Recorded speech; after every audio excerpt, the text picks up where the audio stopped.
പിതാവിന്റെയും പുത്രന്റെയും പരിശുദ്ധാത്മാവിന്റെയും നാമത്തിൽ ആമേൻ. ഇന്ന് 29-ാം തീയതിയാണ് മെയ് മാസം വ്യാഴാഴ്ച. അമ്മേ പരിശുദ്ധമേ, അമ്മേ പരിശുദ്ധമേ, ദൈവമാതാവേ, കൃപാസനത്തിലൂടെ ഞങ്ങൾക്കും ഞങ്ങളുടെ ദേശത്തിനും അമ്മ മധ്യസ്ഥം തേടി തന്ന എല്ലാ അനുഗ്രഹങ്ങൾക്കും കൃപകൾക്കും ഞങ്ങളിപ്പോൾ ഹൃദയം നിറഞ്ഞ നന്ദി പറയുന്നു. അമ്മേ പരിശുദ്ധമേ, അമ്മേ പരിശുദ്ധമേ, ദൈവമാതാവേ, 2004 ഡിസംബർ 7-ാം തീയതി ഉച്ചകഴിഞ്ഞ് 2:30 കൃപാസനത്തിൽ സംഭവിച്ച അമ്മയുടെ പ്രത്യക്ഷപ്പെടലിനെ കുറിച്ച് തിരുസഭയ്ക്ക് സമർപ്പിച്ചിരിക്കുന്ന പഠനരേഖകളുടെ മേൽ സഭാത്മകമായ പഠനം ആരംഭിക്കുവാൻ ഞങ്ങൾ പ്രാർത്ഥിക്കുന്നു. അമ്മേ പരിശുദ്ധമേ, ഭൂസ്വർലോകങ്ങളുടെ രാജ്ഞിയായ അങ്ങേയ്ക്ക് ഭൗമ സംരക്ഷണത്തിനായി പ്രപഞ്ച പ്രകൃതിയെ തന്നെ തിരുസഭ പ്രതിഷ്ഠിക്കുവാൻ ഈ പ്രത്യക്ഷീകരണം വഴി ഇടയാക്കണമേ.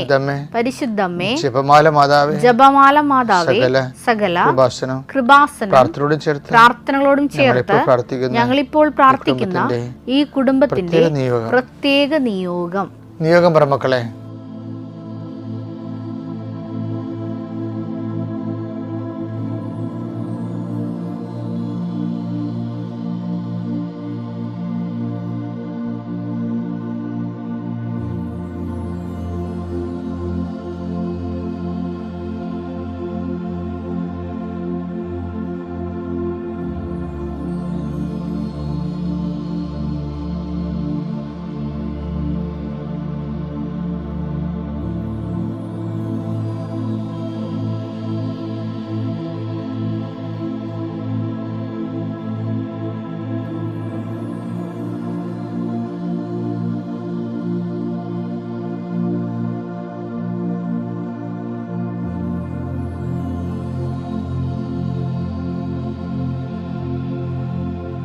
അമ്മയുടെ പ്രത്യക്ഷീകരണത്തിന്റെ ഈ അനുഗ്രഹവേളയിൽ ഞങ്ങൾക്ക് സാധിച്ചു തരുവാൻ കനിയണമേ.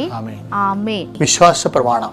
സർവശക്തനായ പിതാവും ആകാശത്തിന്റെയും ഭൂമിയുടെയും സൃഷ്ടാവുമായ ദൈവത്തിൽ ഞാൻ വിശ്വസിക്കുന്നു. അവിടുത്തെ ഏകപുത്രനും ഞങ്ങളുടെ കർത്താവുമായ ഈശോമിശിഹായിലും ഞാൻ വിശ്വസിക്കുന്നു.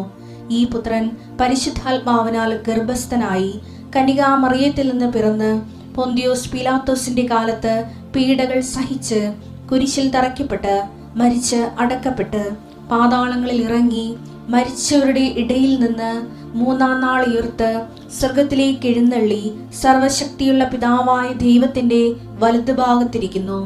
അവിടെ നിന്ന് ജീവിക്കുന്നവരെയും മരിച്ചവരെയും വിധിക്കുവാൻ വരുമെന്നും ഞാൻ വിശ്വസിക്കുന്നു. പരിശുദ്ധാത്മാവിലും ഞാൻ വിശ്വസിക്കുന്നു. വിശുദ്ധ കത്തോലിക്കാ സഭയിലും പുണ്യവാന്മാരുടെ ഐക്യത്തിലും പാപങ്ങളുടെ മോചനത്തിലും ശരീരത്തിന്റെ ഉയർപ്പിലും നിത്യമായ ജീവിതത്തിലും ഞാൻ വിശ്വസിക്കുന്നു. ആമേൻ. സ്വർഗ്ഗസ്ഥനായ ഞങ്ങളുടെ പിതാവേ, അങ്ങയുടെ നാമം പൂജിതമാകണമേ. അങ്ങയുടെ രാജ്യം വരണമേ. അങ്ങയുടെ തിരുമനസ് സ്വർഗത്തിലെ പോലെ ഭൂമിയിലും ആകണമേ. അന്നു വേണ്ടുന്ന ആഹാരം ഇന്ന് ഞങ്ങൾക്ക് തരണമേ. ഞങ്ങളോട് തെറ്റ് ചെയ്യുന്നവരോട് ഞങ്ങൾ ക്ഷമിക്കുന്നത് പോലെ ഞങ്ങളുടെ തെറ്റുകൾ ഞങ്ങളോടും ക്ഷമിക്കണമേ. ഞങ്ങളെ പ്രലോഭനത്തിൽ ഉൾപ്പെടുത്തരുതേ, തിന്മയിൽ ഞങ്ങൾ രക്ഷിക്കണമേ. ആമേൻ. നന്മ നിറഞ്ഞ മറിയമേ, സ്വസ്തി. കർത്താവ് അങ്ങയുടെ കൂടെ സ്ത്രീകളിൽ അങ്ങ് അനുഗ്രഹിക്കപ്പെട്ടവളാകുന്നു. അങ്ങയുടെ ഉദരത്തിൻ ഫലമായി ഈശോ അനുഗ്രഹിക്കപ്പെട്ടവനാകുന്നു. പരിശുദ്ധ മറിയമേ, തമ്പുരാന്റെ അമ്മേ, പാപികളായ ഞങ്ങൾക്ക് വേണ്ടി ഇപ്പോഴും ഞങ്ങളുടെ മരണസമയത്തും തമ്പുരാനോട് അപേക്ഷിക്കണമേ. ആമേൻ. എന്റെ കർത്താവേ, നിന്റെ ഉന്നതമായ നാമത്തിന് സ്തോത്രം ചെയ്യുന്നു. എന്റെ കർത്താവേ, നിന്റെ വിശുദ്ധ പൗരോഹിത്യത്തെ മഹത്വപ്പെടുത്താൻ പ്രാർത്ഥിക്കുന്നു. കർത്താവേ, സഭയിലുള്ള സാന്നിധ്യം പ്രകടമാക്കണമേ. ബന്ധുക്കളെ, സ്വന്തപ്പെട്ടവരെ, സഹോദരങ്ങളെ, അവരുമായിട്ടുള്ള ബന്ധങ്ങൾ വഷളായിരിക്കുന്നവരെ, പല പല ഉത്തരവാദിത്തങ്ങൾ ഏറ്റെടുത്തിട്ട് ചെയ്യാൻ പറ്റാതിരിക്കുന്നവരെ, സമൂഹത്തിന് വേണ്ടി ഉന്നത സ്ഥാനങ്ങളിൽ നിന്ന് ഏറ്റെടുത്ത ഉത്തരവാദിത്തങ്ങൾ പാതി വഴിക്ക് നിന്ന് പോയവരെ, ഹോംവർക്കുകൾ ചെയ്യാൻ പറ്റാത്തവരെ, എക്സസൈസ് ചെയ്യാൻ പറ്റാത്തവരെ, ഇനി മുന്നോട്ട് ഒരടി മുന്നോട്ട് നീങ്ങാൻ പറ്റാതിരിക്കുന്നവരെല്ലാം അവരുടെ കെട്ടുകൾ കർത്താവിൻ്റെ നാമത്തിൽ അഴിയട്ടെ എന്ന് പ്രാർത്ഥിക്കുന്നു. വിവാഹ ഉടമ്പടിയിൽ അസ്വാരസ്യങ്ങളുള്ളവരെ, ദമ്പതികൾ പിരിഞ്ഞു പോയവരെ ഒരുമിച്ച് കൂടാൻ ആഗ്രഹിക്കുന്നവരെ, മക്കളെ ഇനി കിട്ടിയില്ലെങ്കിലും കുഴപ്പമില്ല, ഉള്ളതുപോലെ ജീവിക്കാൻ വിചാരിച്ച് നിരാശപ്പെട്ട് ഭിത്തിക്ക് കീഴടങ്ങളെ പോലെ ജീവിക്കുന്ന ആൾക്കാർക്ക് മക്കളുണ്ടാകാൻ വേണ്ടി കർത്താവിൻ്റെ നാമത്തിൽ ഞാൻ അവരെ ആശീർവദിക്കുന്നു. അവർ സാക്ഷ്യം പറയാൻ വേണ്ടി 19 മാസം കർത്താവിൻ്റെ നാമത്തെ അനുഭവിച്ച് നൽകുന്ന കർത്താവിൻ്റെ ഉന്നതമായ നാമത്തെ സ്വന്തം ചെയ്യുന്ന ജീവിക്കാൻ മാർഗമില്ലാത്തവരെ, കാർഷിക ഭൂമിയിൽ കടമുള്ളവരെ, മത്സ്യത്തൊഴിലാളി സഹോദരങ്ങളെ, അവർക്ക് പുതിയ കാലത്തേക്ക്, പുതിയ ചകര സമയത്തേക്ക് വള്ളവും വരെ ഒരുങ്ങി വരാത്തവരെ, അതിനുള്ള പണം കിട്ടിയത് പുതുക്കാൻ പറ്റാതിരിക്കുന്നവരെ, അവരെ ഈശോയുടെ നാമത്തെ ആശീർവദിക്കുന്നു. വേണ്ടത്ര തൊഴിലാളികളെ കിട്ടാത്തതിൻ്റെ പേരിൽ, തൊഴിലാളികൾ തൊഴിൽ വേണ്ട പോലെ ചെയ്യാത്തതിൻ്റെ പേരിലും കമ്പനിയിൽ നഷ്ടത്തിലേക്ക് കൂപ്പുകുത്തുന്നവരെ, അവിടെ കമ്പനികളെ ആശീർവദിക്കാൻ പ്രാർത്ഥിക്കുന്നു.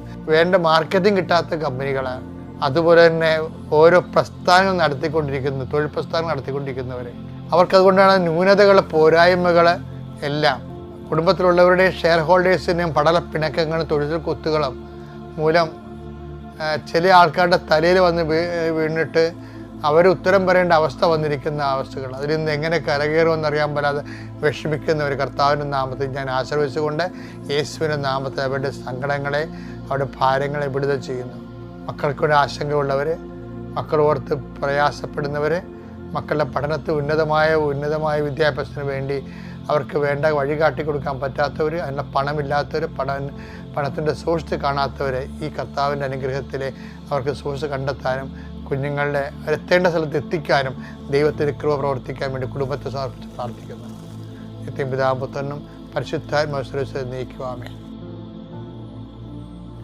അതായത് നമ്മളെ സംബന്ധിച്ചോളം മനുഷ്യന്മാർക്കുണ്ട് പ്രശ്നം വെച്ച് കഴിഞ്ഞാൽ ആദ്യമേ തന്നെ ഒരു വിഷയം ഉണ്ടാകുമ്പോൾ ഫസ്റ്റ് റെഫറൻസ് ആൾക്കാർ ചെയ്യണത് എന്താണ്? നമുക്ക് പൈസ ഇരിപ്പുണ്ടല്ലോ, അതെടുക്കാമല്ലോ, പറമ്പുണ്ടല്ലോ, അത് വിൽക്കാമല്ലോ, നമുക്ക് പൈസ ഇന്നാൾ തരാനുണ്ടല്ലോ, എടുക്കാമല്ലോ, ബാങ്ക് ലോൺ എടുക്കാമല്ലോ.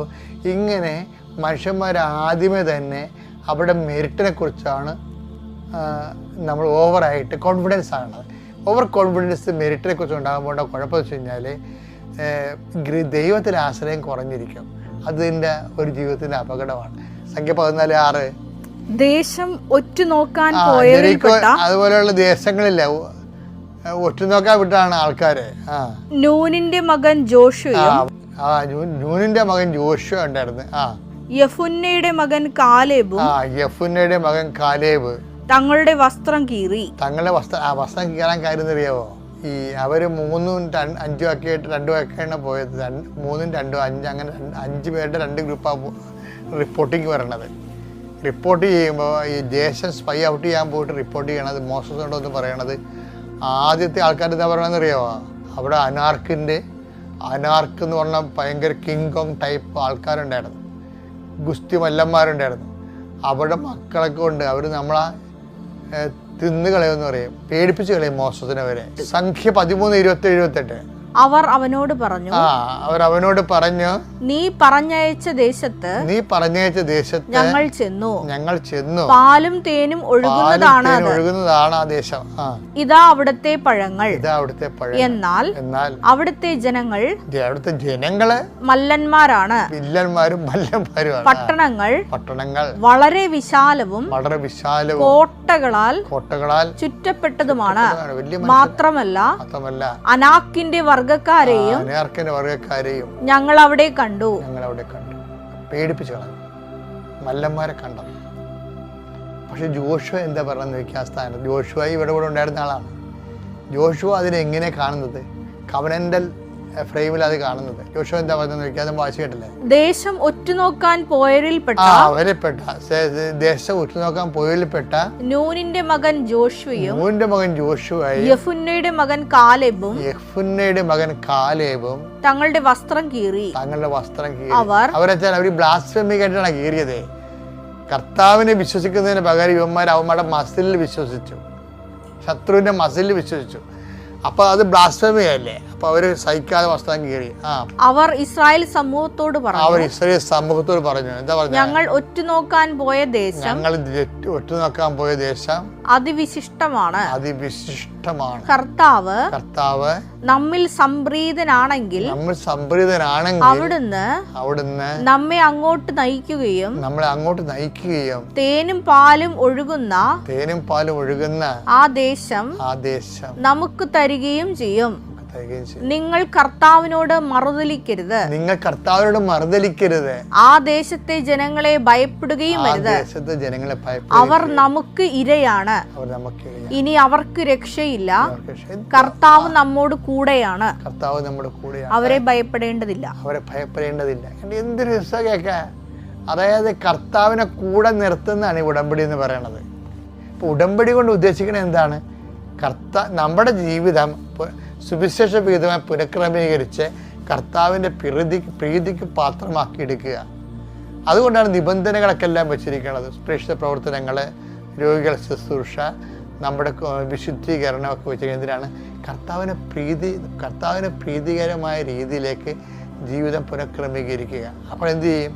കർത്താവ് നമ്മൾക്കത് ഏൽപ്പിച്ച് തരുമെന്ന്. അത് മോസസിന് ഇടയ്ക്ക് തന്നെ കിട്ടിയിട്ടുള്ളതാണ്. കർത്താവ് ഇപ്പോൾ പുറപ്പാട് 14 എല്ലാവരും പറയുന്ന വചനമില്ല. എന്താണ്?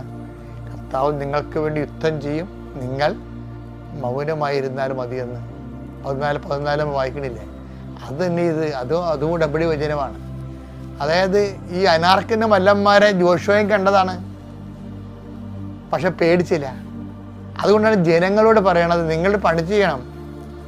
നിങ്ങൾ നിങ്ങളുടെ പ്രതിയോഗികളെ കണ്ട്, അല്ലെങ്കിൽ നിങ്ങളുടെ രോഗം കണ്ട്, അല്ലെങ്കിൽ നിങ്ങളുടെ കടങ്ങളെ കണ്ട്, ജപ്തി നോട്ടീസ് കണ്ട്, വിൽക്കാത്ത സ്ഥലങ്ങളെ കണ്ട്, അയൽവാസികളുടെ കേസ് കണ്ട് പേടിക്കരുത്. പിന്നെന്താണ്? ദൈവത്തോട് നിങ്ങൾ മലതിരിക്കുകയും ചെയ്യരുത്.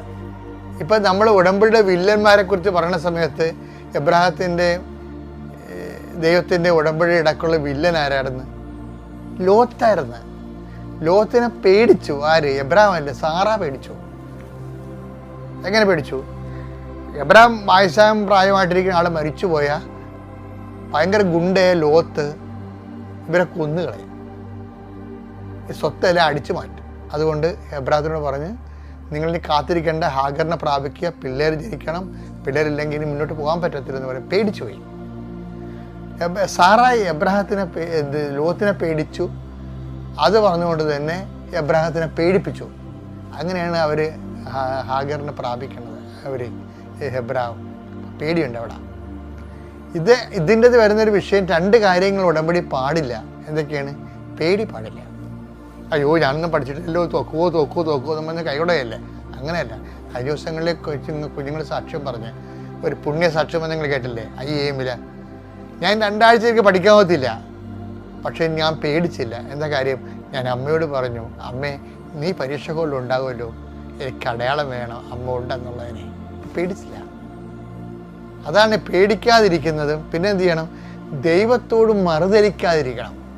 2 സംഭവം ഉണ്ടെങ്കിൽ ദൈവത്തെ പ്രീതിപ്പെടുത്താൻ പറ്റും. ഒന്നെന്താണ്? പ്രതിയോഗികളെ നമ്മൾ എന്തിനു വേണ്ടിയാണോ ഉടമ്പടി എടുത്തിരിക്കുന്നത്, എന്തിനെ പ്രതിരോധിക്കാനാണോ, അതിനെ നമ്മൾ പേടിക്കരുത്. പിന്നെ എന്താണ്? ദൈവത്തിനോട് നിങ്ങൾ മറുതലിക്കരുത്.